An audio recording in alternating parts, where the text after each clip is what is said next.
So maybe we can just start with not those questions, but handle them early on since they Yeah. came from the class. Hmm. But if you could just like introduce yourself, and I think like a big part of why I was hoping you could do this is you're like the one of the only people that I know very well who's like really continuing to work in film, first of all, Yeah. and like has found a successful home in that. And that's not necessarily a part of this class, but I had some folks who are interested in doing that.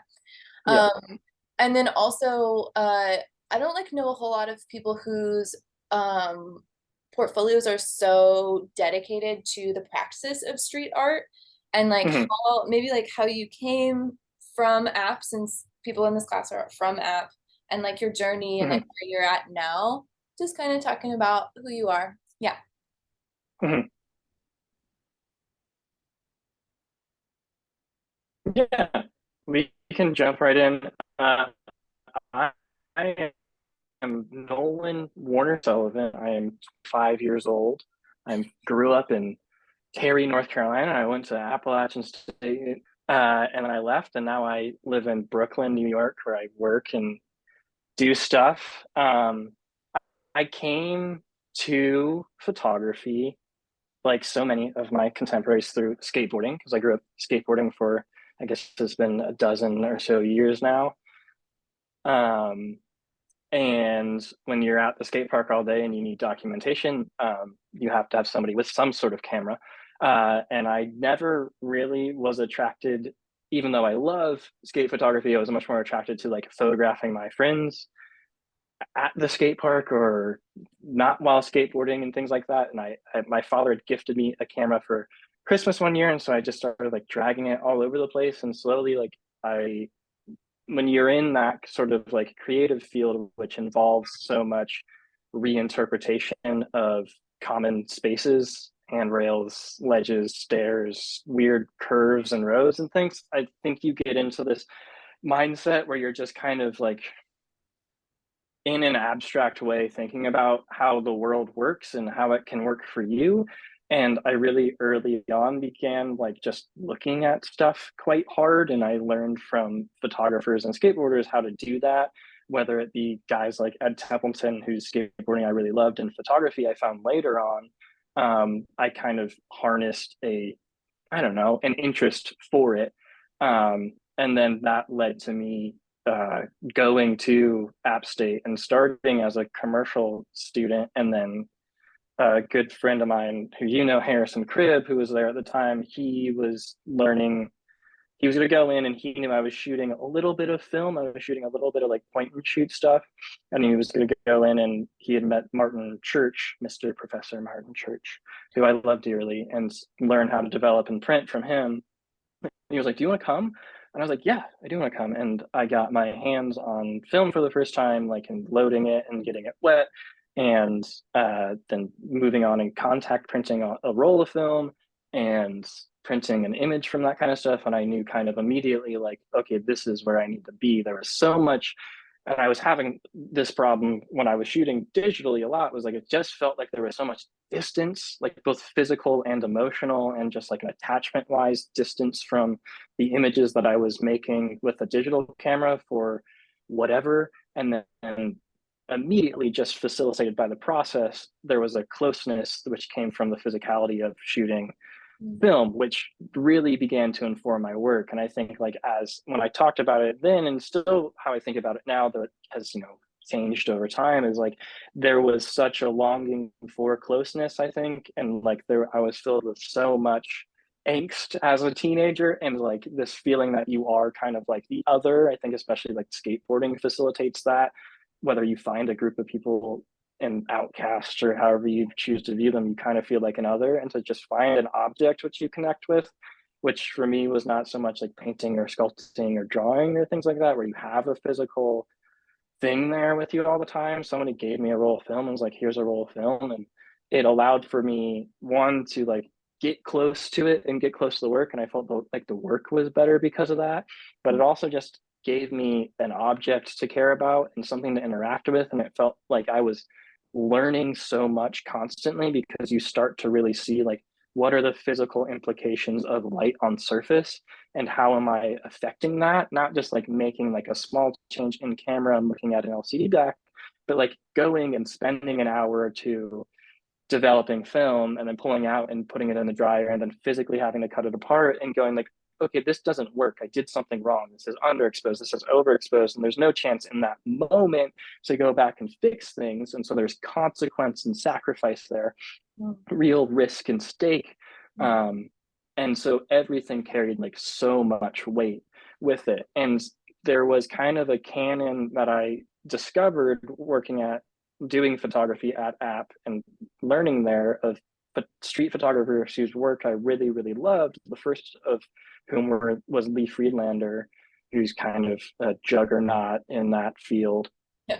And the common thread was like these guys were shooting film and finding a look in the era. And one of my first professors, who's a commercial professor, Cheryl Zabisky, her first assignment to like our photo one class was like go out and find a photographer, find a book, and then try to make images like them. And I took that to be like, I'm not going to try to make a person like make an image that looks exactly like this image, but I read Lee's biography essentially and was like, okay, this is how he's making pictures. I'm going to go out and try to make pictures in that same vein. And I had more fun doing that and just like walking around and exploring the tiny town that I had just come to in Boone than I had making photos in a very long time. And so to insert yourself kind of like into that canon and in line with how those people work is a really great and was a really great and continues to be a really great way for me to like understand photography and grow as a photographer. Okay, how is William Klein working? How did Winogrand work? How is Friedlander still working? What sort of schedules do they set up for each themselves? What do their dark rooms look like? All these physical things, which I feel like you can get so lost in digital work a lot of the time because everybody sits kind of at the computer and uses Lightroom and throws a preset or a curve model on stuff. Not to say that I think digital photography is terrible, but I think there was like it was a catalyst. Like those physical spaces were catalysts for me, like doing and thinking about work. They allowed for me to get into a mode that I could like translate into the pictures. So I don't know. Now I live in New York, which further places me in the center of this canon, which I so ascribe to. And I work in photography, developing and printing and scanning other people's film. So I get to see so much of it all the time. And there's still the work that I connect with is still in large part film based work, light to silver, because there's real risk and like you mess up all the time and there's no chance to get it back. And that physical interaction, like I think it permeates the object. And so like when you get all the way to the end of that process, which is like in my opinion like a book or a show, you really have like there's a depth there both in tonality and just like emotionality that I think is really important, especially when you're making pictures on the street and they're essentially like you because they can't be anybody else. Yeah. That was a lot. No, that was great. So I originally was like, let's go straight to those questions that got thrown out, but I have one. Actually, I'm gonna intercede here. So Yeah. you spoke so much about like the materiality of the process of film, but also kind of linking it to having to be in the moment and the materiality of like skating. And it makes me think about your consistency within the language of street photography. And Yep. I actually am teaching a darkroom class here in Arizona, and Yeah. I have a student who's a street photographer through and through. And he's making a show that's talking about, so he doesn't have a car, and in Tucson it's a Yeah. grid. And he's talking about how street photographers are uniquely positioned to be in dialogue with and think through and document inequities in access in terms of literal transportation. And so I'm thinking Yes. about like your journey from from somewhere else in North Carolina that's like medium-sized town, I want to say, to like Yeah. smaller town Boone, but like university town, so like fluctuation of population, and then to New York City, and like how did the contested side of the street as thinking through access and also like public and private merging. How Mhm. did that shift in those spaces? And also, uh, yeah, how did your work change in those different spaces? And Mhm. bring it back to my this class specifically. Like if you can think about any lifelines that really kept you like connected to the work, even as you went in different places. Like really I'm thinking about how do we build a sustainable practice? And Yeah, like what are things that you did that you thought were successful and other people could do too, or like things that you were like, shit, I would not do that. would not do this again. Yeah, right. Yeah, it's very different. I grew up photographing the suburbs, and I still love photographing in the suburbs because there is, um, I mean, like, there's so much great work made about the suburbs, especially like when you see photos from like the 50s and 60s and Western expansion and people going to California, like you see this urban sprawl, and it's so strange to look at rows and rows and rows of houses that are designed for a middle class and the perfect life and a life that I don't feel like I have a chance at now as a person in this economy.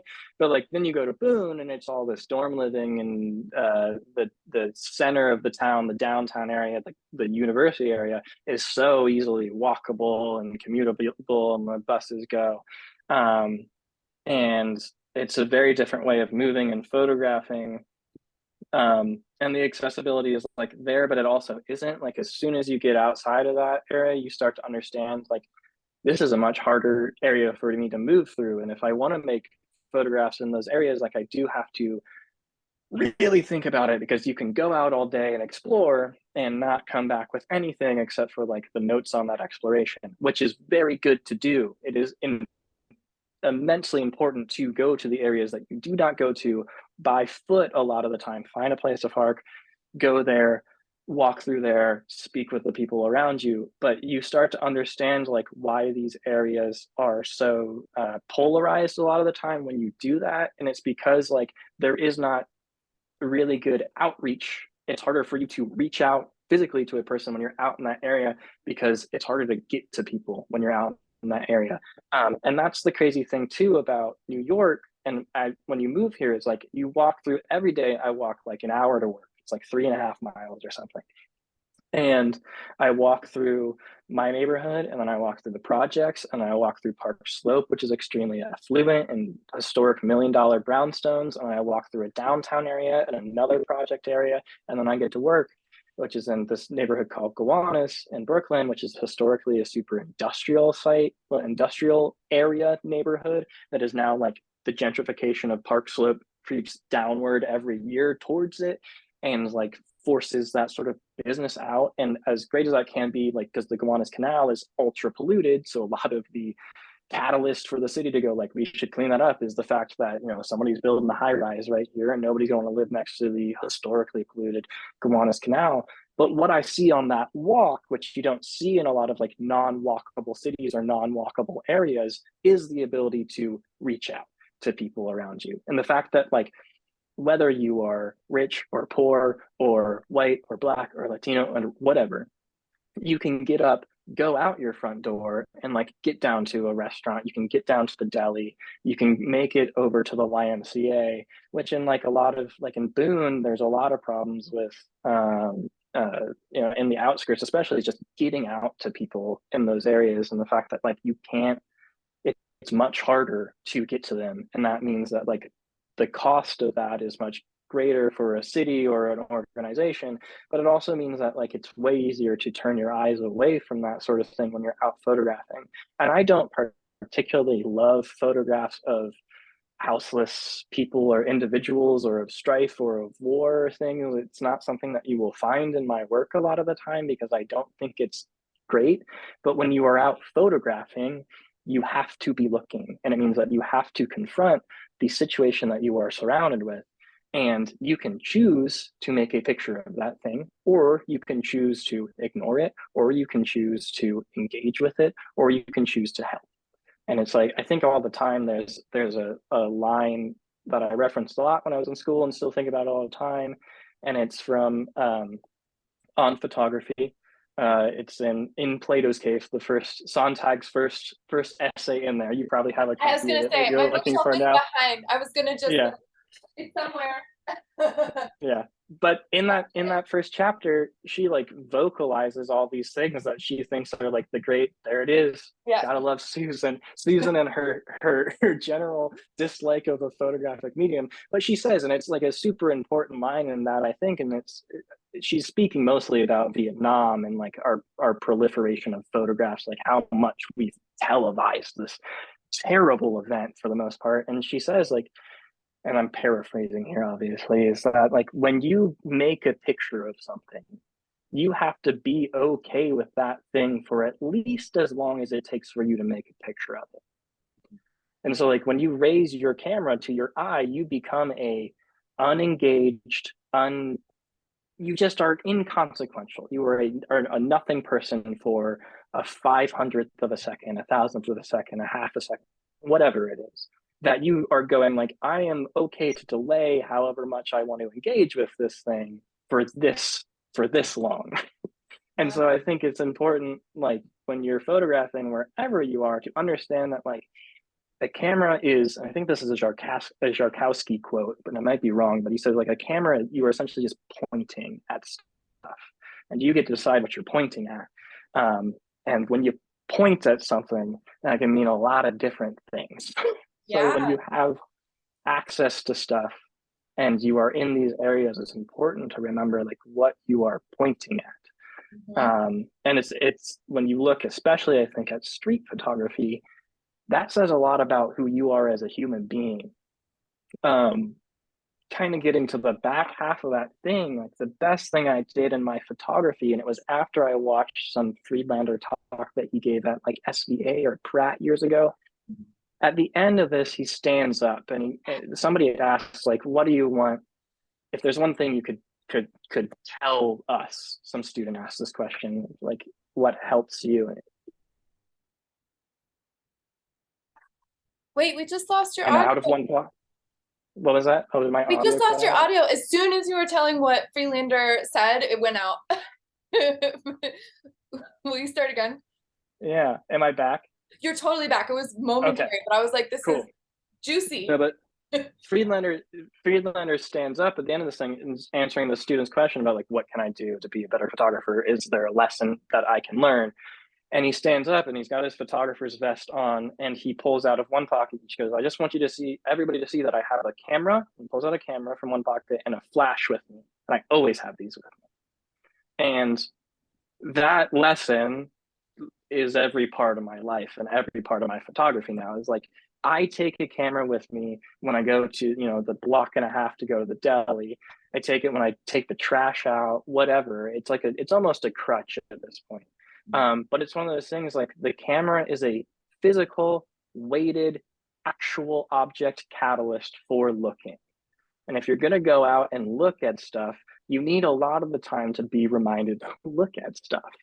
And we all have phones and whatnot, and they go in our pockets and we don't really think about it. But like when I walk, 15 miles on a Saturday or whatever, and my neck hurts at the end of the day, it's not because my phone was in my pockets, because my camera was around my neck. And there are days too when I'm walking around and I forget about the camera and I walk past a picture and I think that would have been a great picture and I'm not holding my camera. And so I'll walk around with my camera, which I have right here, and I like tap it on my collarbone for blocks on end to remind me that I have a camera with me. Um, and that's the best thing I did for my photography and my practice, and that's the reason it like exists the way it does still. As far as stuff I've done for my practice that like doesn't really work, I don't know. I think I'm still in the stage of like trying a bunch of stuff most of the time. I haven't not learned from any of the stuff I tried for it. I think that's the big thing, like when you're with, especially when you're this part of photography, is you are going to fail constantly.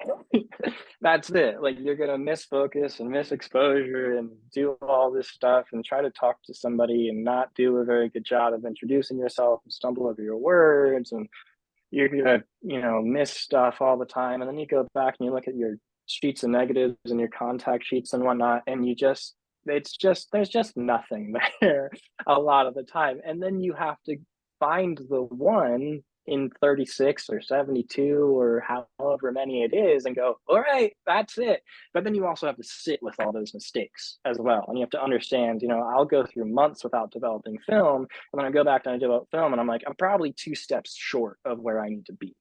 And that means for the next 3 months or whatever, I need to make pictures closer of people. And that's, you always have to be in conversation with the work, and whatever you try is going to teach you something. The worst thing you can do is not try a bunch of stuff. And that can be as simple as like, I need to be a step closer or a step further, or maybe I need to start talking with people, or maybe I should try some flash in the winter. The worst thing I have ever done for my photography is not be a photographer every day. Because I think that little guy over there, that little device I carry in my hand, makes me a better person every day. And that is via photography, not like in spite of photography. Yeah, that was a good quote to pull in about pointing, because pointing is really contested and how you do it is really contested and cultural, right? Mm-hmm. Like, so folks around here, you wouldn't point with your finger, that's really rude. You point with your lips. And Yeah. so thinking about all the context, because I think about, the slippage between the language that goes into operating a camera and the language that goes into operating a gun a lot, and that, Yes. Oh, right? So, but I never. I like thinking about that differently, because it kind of traps, sometimes it traps the narrative. Yeah. So I like thinking about it differently, not always through gun language. Yeah, I very early on tried to shed all of the, like, I don't say taking or shooting, or like, I am making pictures. Like, I am out there engaged with the, like, it's not the same as like when you make a painting or a sculpture or whatever. Like, it's a different mode to that, but you are working in conjunction with the world to make a thing. You and the camera are working together to make a picture. It did not exist before you were there. The world does, and sometimes the world looks at you and laughs and says, "Not today, you will not make a picture of this." But sometimes the world does grant you access, and it's like, I feel a responsibility, like a duty as a photographer, to like make pictures and to gift them back to the world in a way that like can make it some sort of small difference in whatever it is. But it's like, yeah, you have to, a lot of it is just diction. Like, I'm gonna go make pictures today feels a lot more, way different than I'm gonna go take some pictures today. You're stealing them? Are you Right, stealing them for the world? Because right. you can just go make them. Like, you can be in conversation and work together with the world. Like, it's, I don't know. I think a lot of that matters. I think a ton of it matters. Yeah, yeah. And reframing to be in collaboration and not like a solo Mm. artist just Yeah. projecting your agenda. Yeah. The Um, world is calling, is reaching out to you. There's a great Meyerowitz interviews, Joel Meyerowitz. He talks about, like, when I realized the kind of photos I needed to be making, I would end up these places, and Meyerowitz talks, he's all wistful and bald. He was like, I would end up these places and I would be looking at a thing, and I'd realize I was looking at it, and I go, why? And I think the world is calling out to me in some sort of way, and it's telling me to photograph it. And I think that's a really great way to look at it, is like, the world is reaching out to you, and you are there as some sort of receptive point, a beacon of a watchtower, whatever. And it is like your job just to realize that the world is speaking to you, and that you have been given the gift of the camera in your hand so that you can converse with it. wow, that's very, so you started kind of slipping for me into, I don't know if you know Jack Spicer's poetry, but I don't know. he talks a little bit about like where inspiration comes from, and it goes Mhm. like ancient aliens really quick. He's like, I'm like a receptive thing, and it literally like I'm just like a radio tower, and it just comes. But anyway, Yeah. I kind of like it, because I'm like, yeah, don't, it does just come, right? And you just have to be Yeah. open with it and ready, and like reminding yourself that you're ready and you can be that Mhm. in that conversation. Yeah. So I want to go to my students' questions, but I feel like we kind of Okay. talked about some of them. Also, I'm gonna just Yeah. turn on the light in this room really quick. Yeah. You do your thing. Okay. Hi, Bug. So I would say you should just like whatever, however you want to approach these. If you want Yeah. to answer them directly, I feel like we really kind of already touched on a lot of them. But if there's anything Hmm. that's like missing, and Yeah. just for the students who will watch this down the line, I only received two suggestions. So thank you so much to the students who did do Thank that. you. It was not a requirement, but I will be sad if someone was like, ah, I had a wonderful, deep question and it never got attended to. This will be a talk in series. Yeah. No, I think the first one was just about like the types of film I use and Yeah. why. Yeah. I shoot mostly with like kind of middle speed films, 400 ISO. It's good for daytime. It's good for nighttime. Well, I wouldn't say good, but like there's enough ladderability in that film, and I kind of know how it works. I shoot basically all my black and white film in the past 3 years have been Ilford HP5 400 speed film at box speed at 400. I've shot it with yellow filters. I've dubbed in a lot of different things. I mean that the process of finding your processing is really long and tedious, and figuring out how you want your pictures to look and what gets you there best. Black and white film really spoke to me because of like the physicality to start with. I have to have a color dark room. So black and white was the way to go. It's cheaper. I shoot like 150 rolls of film a year now, so it's like I need to find something at least economically that works. There's a canon of photography that I really enjoy that is black and white canonically. You know, like my first introductions and loves of photographers are all black and white stuff. And then there's like a drama and distortion that stuff encourages. I think that like I, Winogrand speaks about it really well. Gary Winogrand does when he talks about like what a photograph is, and like you're just describing and it's just light on surface, and when you strip away like how you see the world, which is in color for most of us, trying to learn how to like think in black and white, how black and white works is really interesting and challenging. And I think that's really how it continues to be for me, is like this is a challenge. um, and then when you shoot with like a mid-range film like that too, like I love those parameters that you have to work inside. Like, you know, the sun starts to go down at 6 o'clock now here, and it's like, okay, like slower shutter speed time, and it's like, can I make good blurry pictures? And it's like, there's a challenge. Or it's like, okay, should I shoot on camera flash? And I'm like, I guess so. And then you have to be more confident.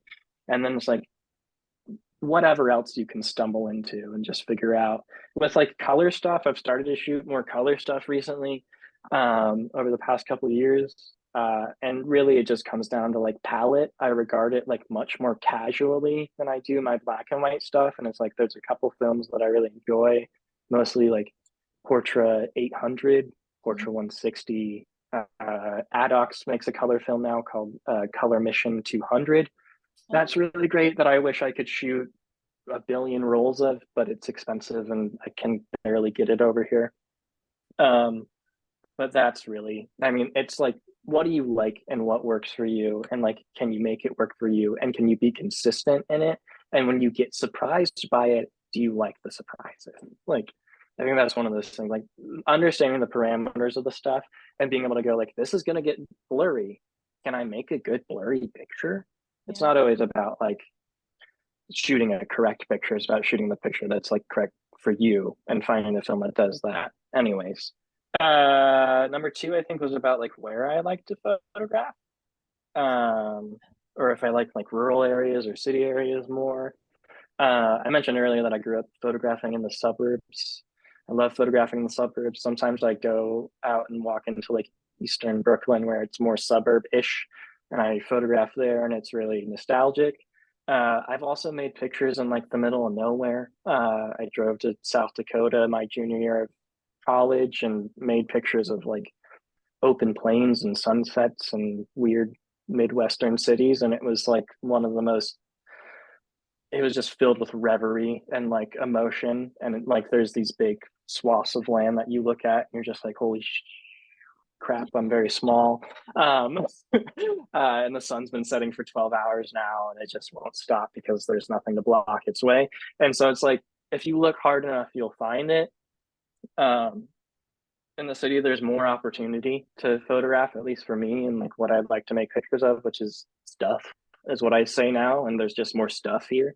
But the absence of stuff is really important too sometimes. And like, it's good to give yourself a challenge. And like, photographs of nothing, I think, are really, really important. It's like, can you make a boring picture? And like, how do you make a boring picture interesting?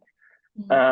Um, I think number three was about, I don't know, what was number three? I have my notes, but I don't have the questions. It's okay. I can read it. It says, "Do you prefer to capture stills of structural and naturalistic things rather than stills of people slash lively things? Why? And then, what is your process of moving through projects from inspiration to final edits?" Mhm. Um, so I mentioned it in the last thing. I like to make pictures of stuff. If it's there, I'll make a picture of it. And it's like what my process is kind of a projection upon the world of like who I am as a person. And so when I go out to photograph, like if I am attracted to it in some way, if it draws me towards it, it's like make a picture, figure it out, make a picture, work the scene for as long as it takes or as short as it takes. And like you have to make a picture. The thing I wrote here, which I like, is can you feel the thing? Does it move you? And I think that very early on in photography, I found a feeling, which is a physical weight on my chest when I either see a good picture that I like somebody else's picture, or when I understand that I am approaching a thing that is a picture that I much enjoy. And that hits me more and more rarely as I move through this, I think, because I get pickier.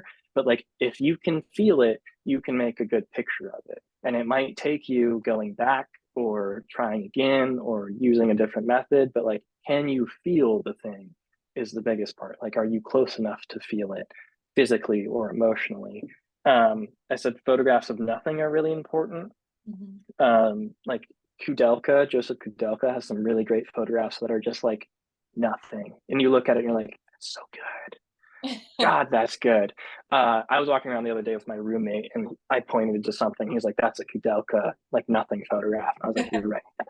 Like, I don't know how to do it yet. And it sounds simple, but it's the most complicated thing in the world. And then, like, I've always described myself as a photographer of place first, and then people kind of got in the way. And I was very accepting of that. And now I kind of found a good middle ground, but I still like I think that the setting is very important and it will always inform the pictures. Moving to like kind of the back half of that, I've made a bullet point here that just said vague starts equal good. Um, a lot of my picture projects have started as jokes, where I was like, huh, it'd be funny to drive to South Dakota in the middle of winter. And then you're in South Dakota in January and you're like, okay, I don't know what I'm doing here. Or like I photographed from the top of a ladder for a while because I thought that was ridiculous. Or like, um, just so many things.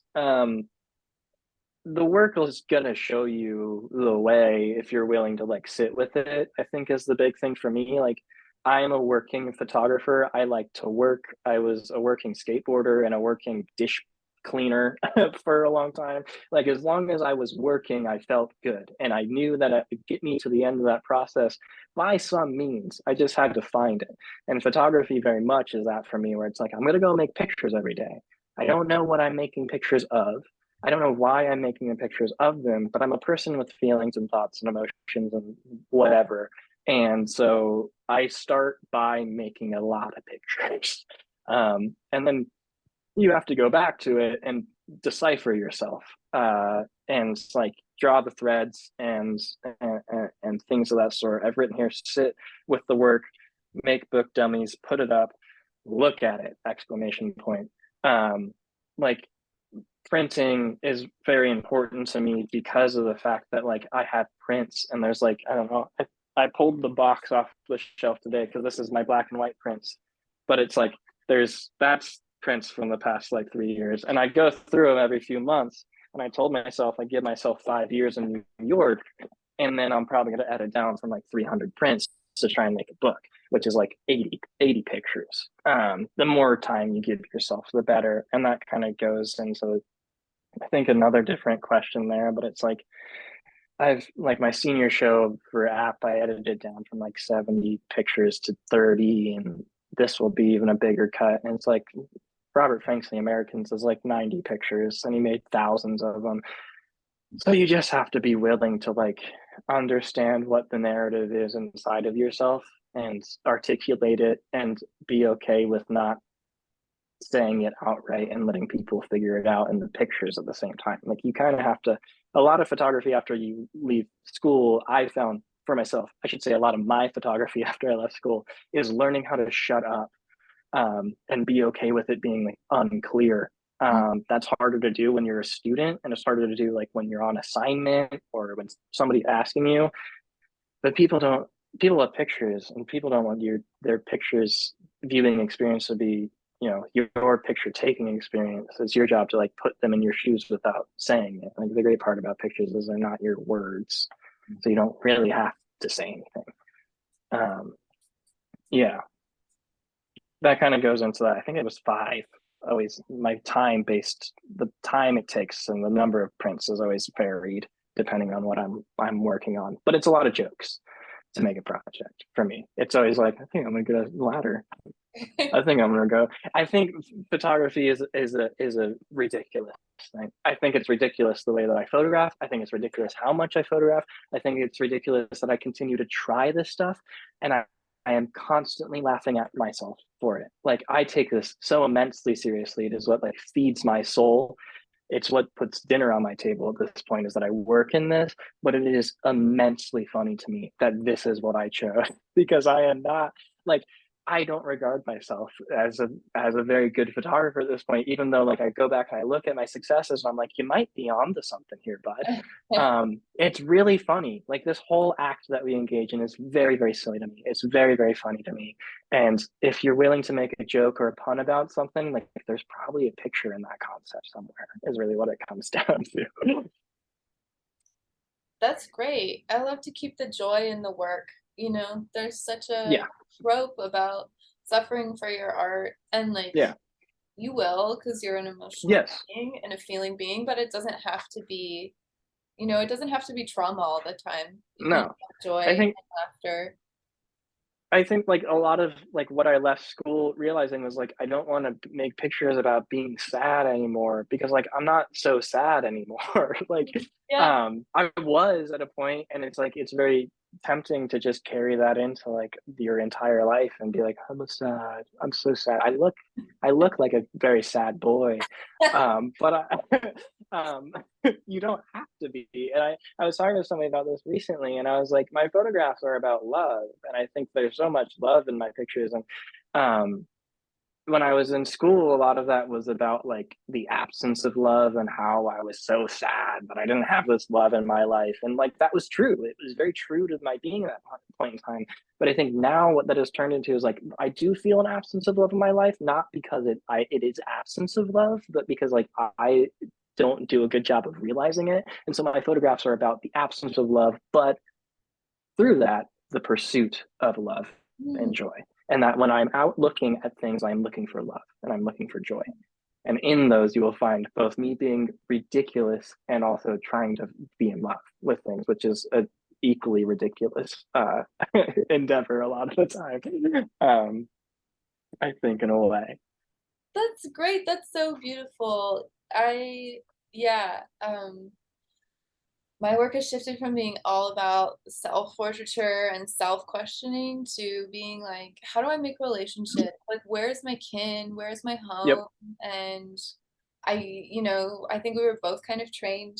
I feel like Jessica was the one who told me this, but I feel like it kept coming up. It's like, never take pictures of your pets. And now, like, all of my work is about my relationship with my dogs. Yep.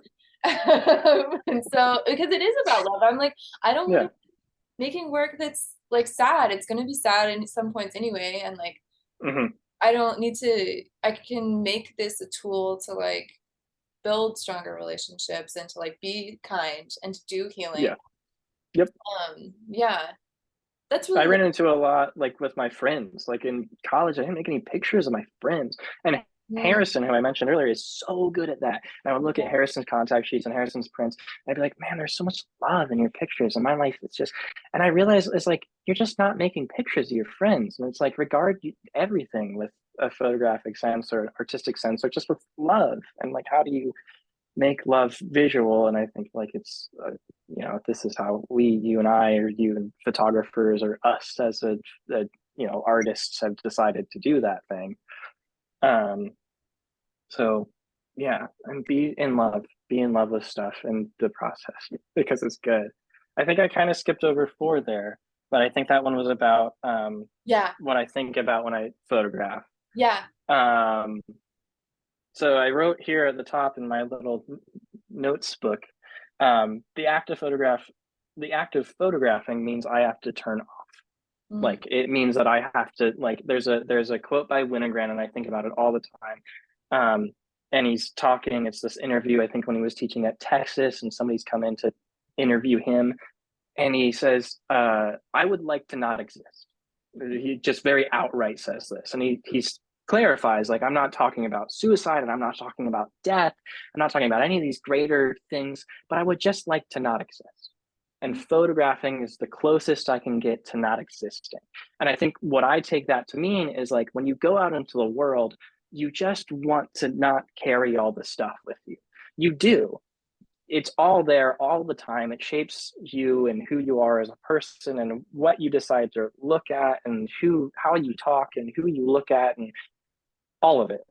But when I go out to photograph, I don't want to think about all that stuff. That's why I'm out photographing. And so it's my job after the photographing sense to come back and like decipher instinct and decipher like all of the muck in there, and then I can say what it's about. But when I'm out photographing, it's really just like I talked about with the Meyerowitz stuff earlier. It's like, is the world is reaching out to you, the world is calling to you, and it's your job to realize that is happening and to do that and to not exist as like Nolan, the human being with all the stuff and whatnot, the stress and the trauma and the happiness and the sadness and all that, but simply to just like, I'm going to photograph now and be and even, even. And then when you come back, you can kind of go through the laundry list of it all. And that takes years. Like it takes years to, I think, to lay all the prints out on the table and to organize the book and go, okay, I think that says me. I think it says that it's me. Um, and in there is it's all of me. And but when you're out in the street photographing, at least for me, that's not an effective way to make pictures because you'll just be stuck a lot of the time trying to think about that. And if you can just turn off your head, then your feet and your hands and your eyes will lead you through what you need to be led through. It's a very spiritual thing, I think, to photograph and to like interact. And I think I regard it with a level of spirituality, um, because I just have to. Like it's a very mindful activity. I'd be focused on that thing, or that thing won't happen, or that thing will hurt me. Yeah. Wow, thank you. I love, yeah, and you're talking about such an embodied experience too. Again, coming back to the weight of materiality. Okay, I think I have one. I feel like you hit all of the student questions. I have one more question Mm-hmm. for you, because it's something that comes up uh, in my students as they're going through my courses, and also like often once they leave, is like, Yeah. okay, I have this knowledge and I love to do this thing. Like, what's next? Like, after I graduate, what do I do? Mm-hmm. And how do I? So, I just recently had a conversation with some folks about the utter importance of networking. And like that word Mm-hmm. turns me off because it makes me feel like I have to be like Yeah. on the grind, promoting, and that's Yes. not really my mode. And so I was thinking about, like, how have you done that? How have you made connection? And so like what I tell my Mm-hmm. students is like find things you're interested in. So you're like bringing in all Mm-hmm. these quotes. You're talking about a canon that you situate your work in, that you're in dialogue with. Mm-hmm. For me, I'm like very similar. I'm like I have photo idols and photo Yep. like fangirl situations that I just love. Mm-hmm. And so I want to go to their talks and I want to go to their shows. Yeah. So I'm out like trying to make those connections and being in those spaces and being receptive. And then I'm going to conferences and then I'm reading literature. But like I Yeah. also want to think about other ways of doing that because I think Mm-hmm. like once you're outside of the academy of the institution, Mm-hmm. a lot of that resource building comes down to you, and it's not so it's not like a given, or it's not as immediately accessible. And so I'm just thinking about in terms of making connections in the world of photo, but also like, leading up to your job, like how Yep. did that go for you? Like, yeah. Uh, it's hard. Like I'm a rather internal person for a lot of it, but it's like you see people out in the city making pictures all the time, and it's like you can choose to talk to those people or you can choose not to, and I do a bad job of it too. I think most of us would confess to doing a poor job, like interacting with people in cities or at shows or whatever. But it's like every once in a while you go up to a person and they come up to you and you just have to be like, hey, how you doing? Yeah, cool. What are you shooting today? Where you been? You walk very far, blah, blah. It's just talking to people. It's just being open. In the same way that like photographing is about being open and receptive, it's you kind of just have to carry that into everything. But it's also important to remember that like most people are not artists. Most people are not engaging in their practice maybe with the intensity that I am or you are, or a lot of people that you come out of the academy, the university structure, like they're not in that. And that's very okay. Like just go and talk to everybody you like, just interact with them and speak with them and engage with them and invest in them, invest your life in them, because like they will hold you. And like a lot of what living in New York has taught me is like you just say yes to stuff. You say yes to stuff that you're excited about, but also stuff that you're not. And you say yes to stuff that scares you, and you say yes to stuff that seems really boring or weird or whatever. You know, when you meet a guy at the deli and he's like, I've got this, I used to be a photographer, I got a bunch of stuff. You go, yeah, sure, I'll go to this guy's place. I'm gonna bring a friend. You know, My like travel, location is on. yeah, buddy up, but do Yeah. be like, yeah, I'll come over because there's a real good chance that there's a story there or a picture there or whatever. Um, and that's just what it like that's what it is. Like I don't have a ton of friends. The guy I live with is like is a photographer, and we have a dark room, and like we just became friends over the internet. Like that's how it worked. Like we were both in the city, we met, we got along, we just said yes to each other over and over and over again until he was like, you want to live together? And I was like, yeah, I guess so. But I think that's a lot like about what it is. That's a lot of what it is just saying yes to stuff. As far as like getting work out and getting a job and all that stuff, I haven't quite figured it out. It's very hard. I am, like I mentioned earlier, a worker. And I was raised by a father who instilled a very good work ethic in me. And part of that is telling a child, like, just work hard and keep your mouth shut, and like stuff will come to you, because people, for me at least, I haven't received a lot of opportunities because I like kept my head down and kept my mouth shut.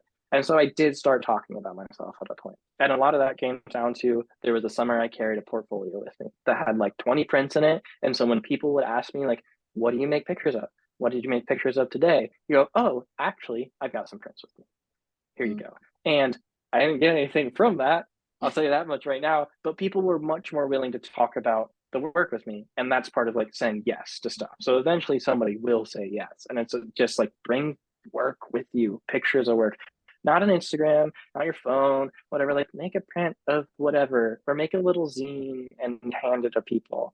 The job thing, I don't know. You know, I never thought work in photography. I got truthfully extremely lucky with the job that I have. I met a guy at a summer camp. I was his son's counselor. He worked at the place I work now. He gave me a card. What I did do is when I went in there to intern for 2 summers, I worked really goddamn. And I was really nice to those people, and I said yes to stuff, and I thanked them for like everything that they did for me. And then when it came time to hire another person on, they found me. And I think that's a lot of like what it comes down to is like just regard everything you are doing with the utmost importance. Like when you say yes to stuff, don't say it begrudgingly, say like emphatically, and then just like throw yourself at it, because you're not going to get anything out of it if it just doesn't, if you don't do it. I mean, you probably know that as well. I mean, it's not, it's, you hear it all the time. Like I'm preaching to choirs out here. I am a choir. Who cares? Um, but like you just have to do stuff and do it good. Do good.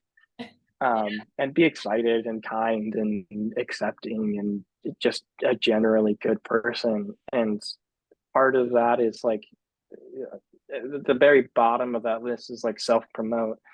But you find yourself in these spheres, especially when you're not. I think I so for so long longed for a group of artists that were all like having crit nights in their apartments and drinking bottles of wine and partying and getting into weird relationships for one another that would fail and throw off whatever, and then you're back in hanging out again. And it's just, I mean, this isn't a sitcom, like it's not television. And so like when you go out into the world and you're looking for that, you won't find it. But what you can find is a bunch of people that just exist and aren't artists, and you can engage with them in that same exact way and regard their, their dish pit job or their IT job or whatever with the same amount of reverie, and ask like, "Can I come in your office one day?" And then you'll go in the office and they work in some high res and whatever in Manhattan or Charlotte or Arizona or something, and you make a picture, Yeah. and then that 6 months later, you develop a roll of film, or you go back and you look through your archives, or you look through a box of prints and you realize the picture you made in some high-rise business building and wherever is the best picture you made that year.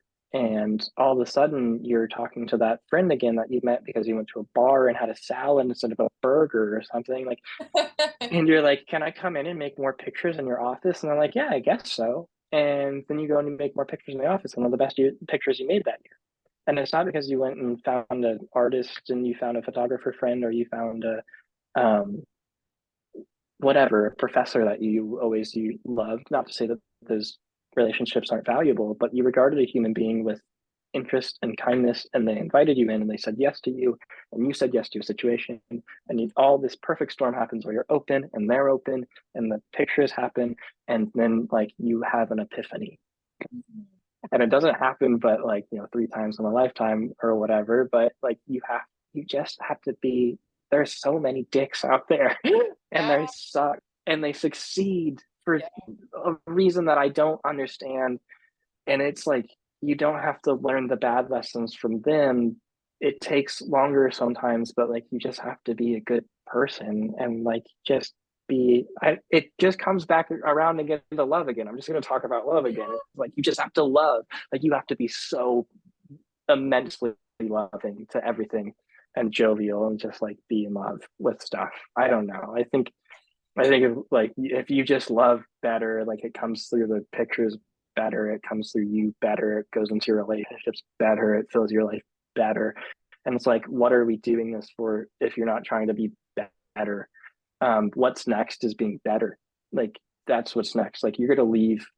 When I left the university, I said, "What's next?" too, and I said, "I'm gonna go be better. Like I'm gonna try other stuff, and I'm gonna work harder, and I'm gonna fit it in where I can fit it in, and I'm gonna be better on like every feasible front that I can be." And that's like person front, exercise front, diet front, and then pictures front, because like everything that I am do is tied to this Yeah. thing, this form, and this brain, and these eyes, and it's like I'm just gonna be better. And I think that's what's out there. It's like you don't stop. You can take a break to get better. You Yeah. can go take a course to be better. You can do a workshop to be better. You can go to grad school to be better. But it's like find the thing that makes you better, and that might not be photography. It might not be painting. It could be singing or making spreadsheets. But like just be better. Yeah. I love this. I have like compiling like a Nolan like to-do list, like work hard, love, love deeply. It's holistic. Nourish Yeah. yourself. There's a Dr. Kim Tallberg quote that I'm thinking about where she's talking about an abundance mentality rather than a scarcity mentality, and she's always talking Mhm. about reframing love. And she, asks, who feeds you richly, and then in Mhm. turn, who does that allow you to feed richly? And it's just always a cycle, right? And it is really holistic. And it's also, I just want to say, it's not always linear. Like I No. graduated my undergrad, and I decisively was like, I'm gonna do worse. Like I'm going Mhm. to worsen my addiction, and I'm gonna be a really shitty Mhm. person. And then at some point, I was like, that really sucks. And I had Yes. support. I still hadn't burned enough bridges, I guess. So I still had some support and really painfully dug myself out of the hole. But Mhm. We all come back to Yeah. life Oh, eventually, you hopefully. have it's such a freeing experience when you leave school and nobody's gonna grade you on the work you do anymore. And Right. you're like, okay, I'm gonna try it. Like I left school and I did become a worse photographer because I was trying stuff I wasn't sure would work. Like you just leave and you're like, I don't know, I think maybe this. And you try it and you Experiment. dev your film and you're like, that sucks. That doesn't work at all. And then you like are staring at yourself in the mirror and you're like, well, maybe tomorrow. And then you like I was putting that. I don't know if you got a chance to look through it because there was a lot of pictures on that Yeah, Google Drive that I sent you, and look, I was like, holy crap! I made some good pictures in the past 2 years because I don't ever look at them because I'm like actively becoming a worse photographer every day, and then you get one and you're like, here we go. I'm stoked again. I was looking at them and I want to be, first of all, I'm so grateful for your time and for Yeah, all of, sharing all of this. I didn't know if you wanted to talk about any of the yeah. images or the images We can. overall, and I can even Is just, there? I can share my screen because I have them pulled up Yeah. and like Go scroll. ahead, pull up if you want to. If you have questions about specific pictures, I'd love like if you are interested in stuff or you feel there's stuff in there that you maybe people would be interested or there's a aesthetic for the class that's interesting. I'm more than happy to expound on some things. Well, I do want to be conscious of your time, and Yeah, so I think we should maybe draw to a yeah, close after we hit on one of these. But yeah. yeah, I did want to bring it back to the work, and I'm just scrolling to see if there were a couple that I was looking at. I feel like every time I go to this, I'm like, oh no, this one. Oh no, this one instead. Because some of them I've seen before, like on your social Instagram or media. whatever. Yeah. Yeah, but um. What was I gonna say? I had a thought that I was going with that. I'm really trying not to do the one of the dog because I'm like, my preference is so clear there. Okay, there's just like a couple, and I think something that you do really well, and something that I think about in terms of um, learning photography in the street genre and in the film realm is thinking about, Bresson's The Decisive Moment and like sitting and Mhm. waiting and like either being super, super lucky or being super, super dedicated and meticulous and often like a merger of both. So just these Yeah, like really dynamic compositions that could have come, you know, could have been yeah, totally on the fly, or you could have sat and been like, something's gonna happen here. yeah. Yeah, like that one. What's happening with this one? This one too. Yeah, I have like 12 exposures of this. And it's one of those things where you're just like, you're walking and this guy's standing on the corner. So, like, that's his reflection in that glass. And you just like, that's one of those ones that you come up on and you go, all right, here's a picture. And you just have to spend the time with it. Like, and you shoot half a roll of film because like, and you have to try, there's a bunch of horizontals of these. There's ones that are closer, there's ones that are further back. Um, I mean, I bracketed it too, so I was like, I want this one.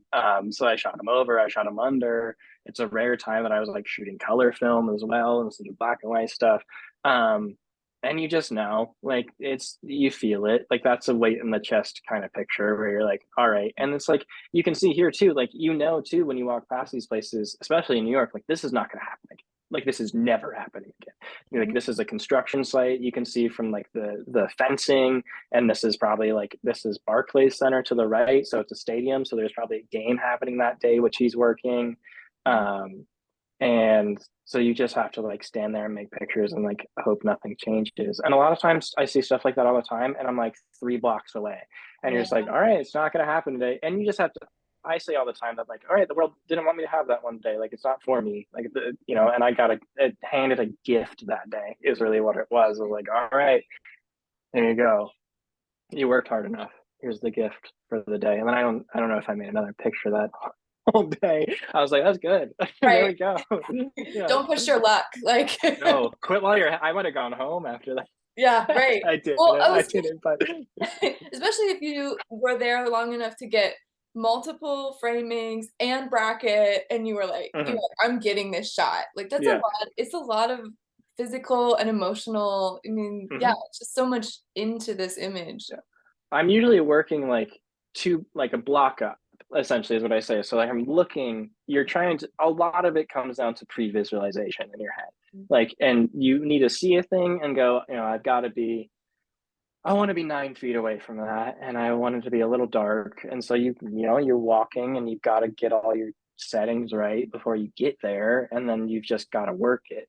And sometimes you get one, and sometimes you get nine, or whatever. And this one, it's like I saw from a block up, and then you go, all right, I think you can just stand there for a while. So let me try. Let me make sure that I've got all this stuff, and then you don't know because it's all film and you just have to be okay with that. And it's like if you don't get it, you don't get it. Like that's okay. There's a Mizell quote he talks about. He's like, you have to be more interested in looking at the world than you are making pictures. And if you are, working from that direction, whether, sometimes you see a picture or whatever and it doesn't get transcribed to celluloid, and that's a tragedy, but at least you saw it. Like, and that's like, Yeah. I've been happy that I saw this, and I'm really lucky it's a picture now. Yeah. Okay. I mean, I was gonna ask something impossible of you, but I won't ask you for a favorite, but do you have one Okay. that's calling to you that you want to talk about? Um, You can guide me. So I'm yeah, let's scrolling through scroll the up a guys. little bit, a Okay. little bit. I'm scrolling through. How about this? It's all the way, it's going to be in the bottom right corner of your screen right now. It's M6 2022 47. Okay. Love it. Yeah, that one. I love this picture. I really do. I think when I got to New York, and in North Carolina and in Boone and all the other places I went, I was a very like center focused, even, clean frame photographer. Um, because there wasn't so much information for my camera lens to absorb. And when I got to New York, I really started to look at New York work a lot, a lot, a lot before I would go out and photograph. I'd flip through a book or two and try to understand like how are these people structuring frames that just seem to take chaos and smash it down into a frame. Um, and so this is a picture that just has a ton going on. Like there's a defined fore, middle, and background, and there's so much like casual New York youth in this photograph. There's great eyes and gesture and all of this. There's a bunch of people that are relaxed. I love hair from the back, so we get like a lot of good hair in there that has all this nice texture. It's a good exposure. It's silvery. It's backlit, which is always romantic. Um, but it's like at this thing I go to every month that my friends put on that's like a art selling market thing, and that like I always try to make if I can. And so you're just like it's just people hanging out like it's nothing. Like and then you like realize I think it's a love picture for me. Like it's you realize like you're in a place and you're happy and you're in love with the light and these strangers and this composition. And I have a bunch of these, and you're just kind of like moving your head back and forth and trying to see how things line up. You're not trying to ruin the moment by letting people making people focus on you because you're trying to focus your camera. And I think it's one of these pictures that just pulls a bunch of things together into it that really work, in my opinion. And just there's this New Yorkness to it. There's a youth to it. There's a love to it. There's so much. Like you just I don't know. It'll take me years to figure out what it is exactly and where to situate it in the sequence of something. But I think this picture really stands for a lot of what I'm trying to do right now with my photography, which is to make it more complicated. Um, yeah. That's so wonderful. Sorry, my dogs were talking over you at certain Oh, points. it's quite all right. But I love that, and I feel like just to give my students something that's digestible in time, Mm, and also to yeah. be conscious of your time. I feel like unless there's anything else you want to close with, we can Yeah. close. Make it more complicated. Be loving, but make it Hmm. more complicated. Make it more Yes. nuanced, and that's a beautiful thing to strive for. Hmm. Yeah. I mean, I think we're trying to organize the world in a camera lens, and the world does not make sense Yeah. a lot of the time. So make the composition work, yes, more complicated. Thank you so much. Thank you so Of much. I'm course. gonna stop recording now.